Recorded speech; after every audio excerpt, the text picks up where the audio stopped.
Donc on cherche l'équation de cette droite rouge, là, la droite de régression. Donc cette droite, c'est une droite, donc comme toutes les droites, elle a une équation sous la forme y égale à x plus b. Et donc tout ce qu'on cherche, c'est trouver la valeur de a pour la mettre ici, et trouver la valeur de b pour la mettre là. Alors ce que je vais faire, c'est que je vais rentrer ces valeurs, le tableau dans la calculatrice. Donc je vais dans le menu stat, et je saisis les valeurs dans la liste 1 et dans la liste 2.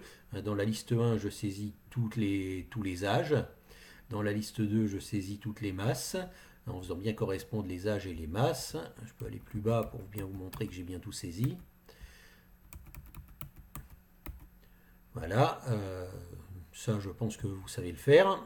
Et ensuite, je vais sur Calque, donc j'appuie sur la touche F2 pour sélectionner l'option Calque. Et je prends la petite précaution d'aller sur 7 pour vérifier que la calculatrice est bien paramétrée.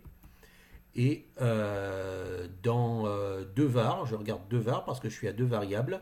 Je dois bien avoir que les données qui sont en abscisse sont en liste 1 et les données qui sont en ordonnée sont en liste 2. Donc ici, la calculatrice est bien paramétrée. Si ça n'était pas bien paramétré, il aurait fallu aller soit sur liste 1, soit sur liste 2, là où ça cloche, et puis appuyer sur le bouton liste et rentrer le numéro de la liste que l'on veut. Voilà, donc comme c'est bien paramétré, j'appuie sur Exit pour sortir, et je vais sur Reg, ici comme droite de régression.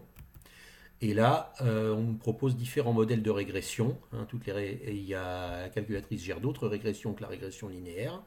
Et nous, ce qui nous intéresse, c'est la régression linéaire. Alors, suivant les modèles de calculatrice, il faut appuyer soit une fois, soit 2 fois sur la touche F1 pour avoir les valeurs de A et de B.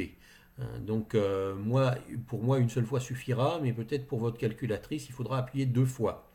Donc on appuie sur la touche F1 jusqu'à ce qu'on ait le résultat désiré, c'est-à-dire les valeurs de A et de B.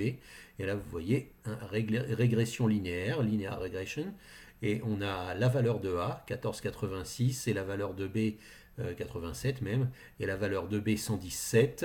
Et pour certaines calculatrices, il y a même le coefficient de corrélation qui est affiché en dessous. Donc voilà comment on obtient le coefficient de corrélation directement pour les calculatrices qui veulent bien afficher. Ça n'est pas le cas de toutes malheureusement. D'accord? Donc voilà comment on obtient l'équation de la droite de régression. Il ne me reste plus qu'à compléter sur mon diaporama que A vaut 14,87 et vous sur votre feuille, et que le B vaut 117. Et voilà comment j'ai obtenu l'équation de la droite de régression.